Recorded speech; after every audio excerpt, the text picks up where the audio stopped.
פשוט צריכים לדבר עם השם יתברך, לספר לו כל מה שעובר עלינו. ריבונו של עולם, תעזור לי, אני רוצה לעבוד אותך, עובר עליי, אני נופל וקם, נופל וקם, תעזור לי לקום.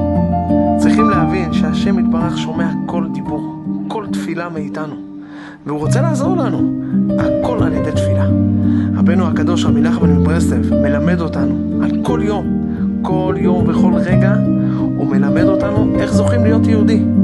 ורבנו הקדוש בעצמו, כשהוא בא לאומן, אחרי שהוא כבר זכה למה שזכה, למעלות כאלה, שמעו את ההתבודדות שלו, שהוא טען לפני השם יתברך, הוא בכה כמו ילד, ריבונו של עולם, איך זוכים